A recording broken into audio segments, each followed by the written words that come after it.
Everyone, Radhe Radhe, नमस्ते, प्रणाम। कैसे हो आप सभी? आशा करती हूँ बहुत ही अच्छे होंगे, स्वस्थ होंगे, मस्त होंगे। स्वागत है आप सभी का आपके अपने चैनल आशी राशि व्लॉग्स में। मैं हूँ रुचि। तो जी शाम का टाइम है, लगभग 5 बज चुके हैं और शाम को 5 बजे से हमारे यहाँ पे आता है पानी। तो यहाँ पे मैं लग गई थी मेरे शाम के काम निपटाने में। तो आज मैं आप लोगों के साथ काफ़ी दिनों बाद अपना इवनिंग रूटीन शेयर कर रही हूँ। तो जो पानी वगैरह वो तो भर लिया मैंने और यहाँ पे लग गई थी मैं बर्तन धोने में। तो मेरे पास ना एक कमेंट भी आया था, आई थिंक कुछ हफ्ते पहले, कि आप बर्तन कहाँ धोते हो, आपको कभी बर्तन धोते हुए नहीं देखा। तो शायद वो न्यू सब्सक्राइबर है मेरी, उनका नाम एमी झा करके था। तो डियर, मैं बर्तन जो है किचन में ही मेरे ये ऐसे कोना सा बना हुआ है, तो यहीं पे मैं बर्तन वगैरह धोती हूँ। और क्या है ना कि पानी जो है 2 टाइम आता है, तो जब पानी आता है मैं उसी टाइम पे बर्तन धोती हूँ। तो इस वजह, और अभी क्या है ना ठंड भी थी, तो जैसे बाल्टी का पानी रहता है तो बहुत ज़्यादा ठंडा हो जाता था, और जैसे डायरेक्ट पानी आता है ना तो पानी गर्म गर्म रहता है। तो ठंड में इस वजह से जब मैं पानी आता है तभी बर्तन धोती हूँ। तो ज़्यादा मैं वीडियो इसका नहीं शूट करती हूँ। आई धोने के बाद फिर यहाँ पे लग गई थी मैं चाय बनाने के लिए। और पता है मैं हमेशा ऐसे सोचती हूँ ना कि पहले चाय बना लूँगी फिर जाके बर्तन धोऊंगी, तो क्या होगा कि ये भी साथ में धुल जाएंगे। लेकिन फिर मतलब ऐसा लगता नहीं, सारे काम से फ्री हो जाओ ना फिर आराम से बैठ के मैं चाय पीती हूँ। तो यहाँ पे बर्तन धुल गए हैं और उसके बाद फिर लग गई थी मैं चाय बनाने। और ये देखिए पीछे से आ गई थी मैडम कि गोदी में ले लो। आजकल इसका बड़ा रहता है, जब मैं चाय बनाऊँ या खाना बनाऊँ तो मुझे बोलेगी ऊपर बिठा दो या तो फिर गोदी में ले लो। तो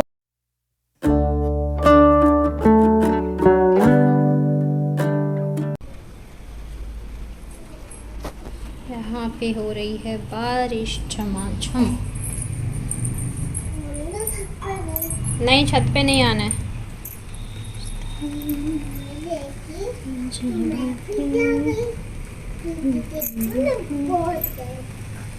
भागो भागो भागो भागो भागो भागो भागो भागो भागो।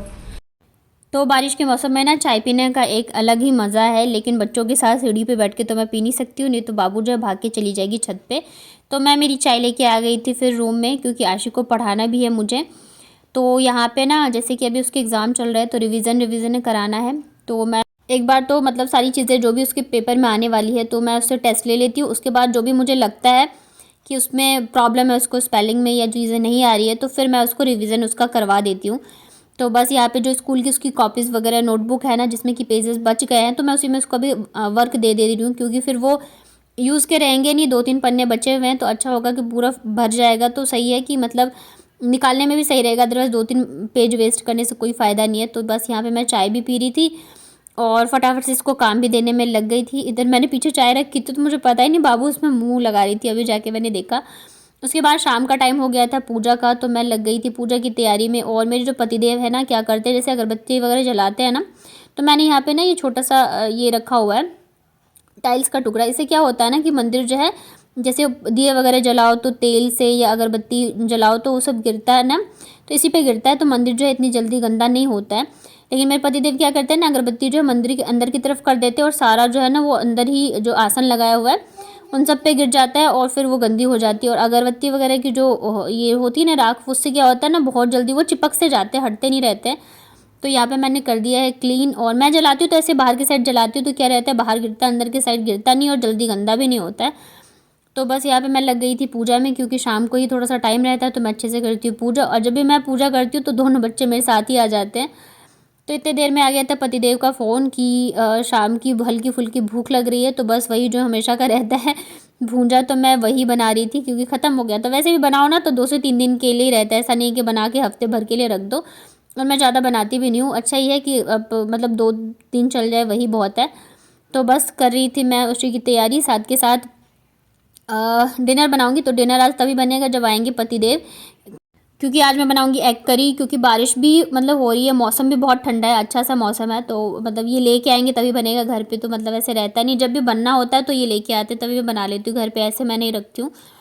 तो तब तक मैंने सोचा कि चलो आगे की तैयारियाँ कर लेती हूँ। और इधर ना मैं लग गई थी किसी काम में और मुझे ना ध्यान ही नहीं रहा कि मैं तब तक ना रोटी और चावल तो बना के रख लूँ एटलीस्ट। लेकिन फिर इनका कॉल आया तो इन्होंने मुझे याद दिलाया। जब इन्होंने कहा ना कि भूख लग रही है तब जाके मुझे याद आया कि चलो मैं बना लेती हूँ। तो कभी कभी ऐसे होता है ना कि कोई काम हो और दिमाग से निकल जाए, फिर अचानक से याद आता है ना, तो ऐसा लगता है कि कैसे इतनी जल्दी सारी चीज़ें मैं निपटाऊँ। तो बस यहाँ पे देखिए भूंजा बन गया था, तो मैंने इसे थोड़ा सा तो प्लेट में निकाल दिया था इनके लिए, और बाकी जो है मैंने इस बड़े वाले प्लेट में रख दिया था ठंडा होने के लिए। जब ठंडा हो जाएगा ना तब मैं डब्बे में रख दूँगी।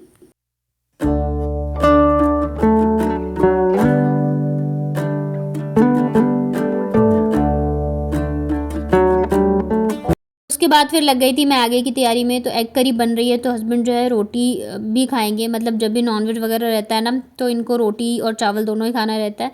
तो फिर मैंने चावल तो चढ़ा दिया, फटाफट से आटा लगा लेती हूँ। इधर दोनों बच्चों को भी मैं प्लेट में दे के आ गई थी पोहा नमकीन, तो वो लोग भी खा लेंगे। नहीं तो क्या है ना, पापा को अपने खाने नहीं देते ये लोग, और खाते कम में फैलाते ज़्यादा है। तो इस वजह से मैं सारी चीज़ें, खाना हो या कुछ भी हो, मैं बच्चों को एकदम अलग अलग ही देती हूँ। और दूसरी चीज़ ये भी होता है कि बच्चों को अलग अगर आप प्लेट में देते हो ना, ये ज़रूर है कि फैलाते हैं लेकिन खाना भी सीखते हैं। तो आशिका क्या है ना कि मतलब वो अकेली थी ना, तो उसको हम लोग खिलाते थे पिलाते थे, तो अभी भी उसका ये रहता है कि खुद से वो खाना नहीं चाहती है। लेकिन बाबू का क्या है ना कि जैसे उससे स्टार्टिंग से ही हम लोग देने लग गए ना, तो वो खुद से ही खाना मतलब चाहती है। हम अगर खिलाना भी उसको चाहे ना, तो वो मना कर देगी, नहीं मुझे अलग प्लेट में चाहिए, खुद ही खाना है।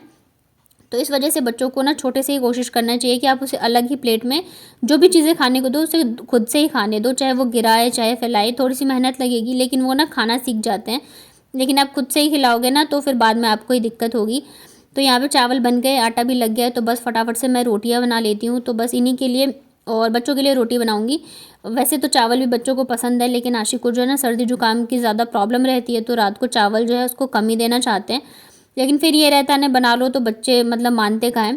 तो इस वजह से रोटी और चावल जो है दोनों ही बना लिए। जब मैं इन सब चीज़ों से फ्री हो जाऊँगी तब जाके मैं करूँगी एग करी की तैयारी, क्योंकि फिर ये रहता है ना, एग करी बनाऊँ तो उसी वाले गैस पे फिर रोटी चावल बना नहीं सकते जब तक कि पूरा अच्छे से धो साफ़ नहीं करो तो, और फिर ज़्यादा लेट हो जाता। तो इस वजह से मैं जब भी एग वगैरह बनाती हूँ तो पहले ही मैं रोटी चावल बना के रख लेती हूँ, उसके बाद जाके फिर मैं करी बनाऊंगी। तो ये रहेगा कि चलो खाना हो जाएगा, उसके बाद फिर मैं सारी चीज़ें कर लूँगी।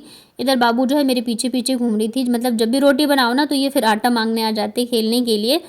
और ऐसा नहीं है कि खुद के लिए मांगती है, फिर इसे अपनी दीदी के लिए भी चाहिए होता है। और यहाँ पे ना आटा थोड़ा सा ज़्यादा ही लग गया था, तो मैंने इसे ढक के रख दिया सुबह के लिए। वैसे मैं कभी भी ऐसे लगा के तो नहीं रखती हूँ कि मतलब मॉर्निंग के लिए हिसाब से, लेकिन अगर कभी ज़्यादा हो जाता है रात को रोटी बनाओ तो बेशक रख दूँ। लेकिन कभी मैं ऐसे मतलब बना के लगा के आटा नहीं रखती, और रखना भी नहीं चाहिए रात को आटा लगा के।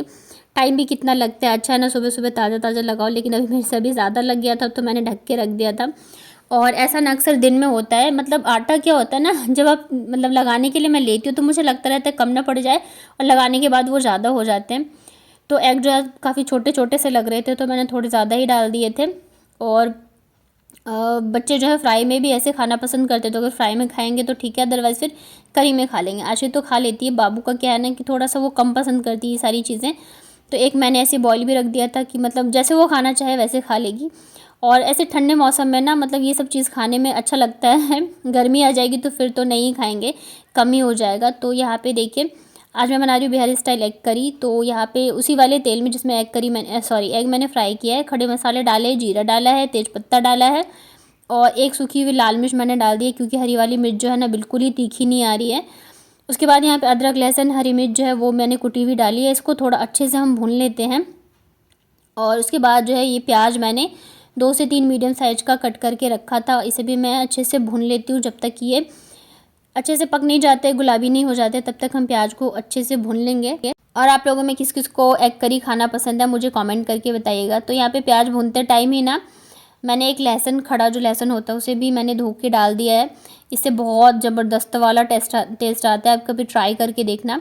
मैं अक्सर 2 डालती थी मतलब, लेकिन इस बार मैंने एक ही डाला है। उसके बाद यहाँ पे मैंने डाले मसाले। तो मसाले में मैंने हल्दी पाउडर, धनिया पाउडर, गरम मसाला और चिकन मसाला, साथ में नमक, मतलब जितने मसाले होते सारे मसाले मैंने थोड़े से पानी डाल के भिगा लिया था, और यहाँ पे मैंने डाल दिया है। उसके बाद मसाले जब भुन गए थे अच्छे से, तो यहाँ पे 2 से 3 मैंने टमाटर डाला है, और नमक मैंने पहले ही डाल दिया था मसालों के साथ ही। और इसे ढक के हम अच्छे से पका लेते हैं जब तक कि टमाटर अच्छे से गल नहीं जाते, तेल और मसाले जो अलग नहीं हो जाते, तब तक हम इसको पका लेंगे। और आज वाली जो एग करी बनी थी बहुत ज़्यादा टेस्टी बनी थी, मतलब एक बार आप ऐसे बना के ट्राई करके देखना, जो भी खाते हो नॉनवेज वो, तो बहुत ज़्यादा टेस्टी बनेगा। उसके बाद यहाँ पे जो एग मैंने फ्राई करके रखे थे ना, तो मैंने मसाले में ही डाल दिया है, और इसको मैं मतलब 2 से 5 मिनट के लिए अच्छे से मसालों के साथ इसको मैं भूनूंगी, ताकि सारा मसाला जो है ना वो एग के अंदर आ जाए। उसके बाद यहाँ पे मैंने डाल दिया है ग्रेवी के लिए पानी। तो राइस और रोटी दोनों के साथ खाएंगे तो ग्रेवी थोड़ा सा ज़्यादा ही मैं डालती हूँ। और बस इसको हम मीडियम आंच पे जो अच्छे से बॉईल कर लेते हैं 5 से 7 मिनट के लिए। उसके बाद फिर देखिए यहाँ पे मेरी एग करी बन के रेडी है। ऊपर से डाल देते हैं ढेर सारा हरा धनिया, और इसके बाद मैं लगाने वाली हूँ उसमें तड़का, जिससे इसका टेस्ट जो है एकदम डबल हो जाएगा। तो घी में भी जीरे का मैंने तड़का लगाया है। जब जीरा थोड़ा मतलब जल सा जाए ना, तब जाके इसमें डालिए और उसको ढक दीजिए। ताकि सारी जो स्मोकी फ्लेवर है वो इसके अंदर ही रह जाए। और ये देखिए हमारी एग करी बन के रेडी है। बहुत ज़्यादा वाली आज टेस्टी बनी थी, पतिदेव को बहुत ज़्यादा पसंद आया था। तो चलिए निकाल लेते हैं हम यहाँ पे हमारा डिनर। तो एग करी है, रोटी है और राइस है। तो यहाँ पे हमारी डिनर की थाली बनके है रेडी। जिसको एग करी पसंद हो आ जाइए खाने के लिए। और कैसी लगी आपको मेरी ये एग करी की रेसिपी मुझे कमेंट में बताइएगा। अगर पसंद आई हो तो एक लाइक कर दीजिएगा, और नए हैं चैनल पर तो चैनल को कर लीजिए सब्सक्राइब। साथ में नोटिफिकेशन बेल को ऑन कर लेंगे तो मेरे सारे वीडियोज़ की नोटिफिकेशन आप तक पहुँच जाएंगे। डिनर करने के बाद आ गई थी मैं किचन में, किचन की साफ़ सफाई करने के लिए। तो आधी तो साफ़ सफाई हो गई थी, गैस को मैंने नहीं क्लीन किया था। तो अभी अच्छे से मैं इसको धो धा के साफ़ कर देती हूँ, क्योंकि अभी मुझे दूध बॉईल करना है। और खाना खाते खाते ना 9:30 बजे जाते हैं। आजकल हमारा मतलब एम रहता है कि 9 बजे तक जो है खाना एकदम हो जाना चाहिए। वैसे तो रात का डिनर आप जितने जल्दी कर लो उतना ही अच्छा है। कहते 6 बजे के बाद मतलब खाना नहीं खाना चाहिए, लेकिन ऐसा पॉसिबल नहीं है। हम तो नाश्ता ही करते हैं शाम की 6 बजे, तो खाना तो कहाँ से ही खाएंगे। तो होता है, सबका अपना अपना रहता है। तो उसके बाद खाना वगैरह खाने के बाद मैं लग गई थी यहाँ पे गैस मतलब किचन की साफ़ सफाई में। तो आधी सफाई तो चलो हो ही गई है। और इधर ये भी आ गए थे किचन में, किसी पता नहीं कुछ बता रहे थे मुझे। तो बस हम लोग बातें कर रहे थे। और अभी बारिश जो है हल्की हल्की हो ही रही है। मतलब मौसम ठंडा है, ऐसा नहीं है कि बहुत ज़्यादा बारिश हो रही है और ऐसा भी नहीं कि नहीं हो रही है। तो हल्की हल्की हो रही है, लेकिन मौसम जो है ठंडा कर रखा है। और मतलब मैं किचन में कामों में लगी हुई हूँ, तो इस वजह से मुझे नहीं लग रही है। जब मुझे ठंड लगती है तो मैं स्वेटर पहन लेती हूँ, क्योंकि ठंड वगैरह मुझे इतनी बर्दाश्त नहीं होती है। तो बस यहाँ पे रख दिया है मैंने दूध बॉईल होने के लिए। सबको निकाल के दे दूँगी दूध। और चलिए इसी के साथ अपना ये वाला व्लॉग करती हूँ एंड। उम्मीद करती हूँ आप लोगों को मेरे व्लॉग्स अच्छे लगते होंगे। अच्छे लगते हैं तो लाइक करिएगा, शेयर करिएगा, मेरे चैनल को सब्सक्राइब करिएगा।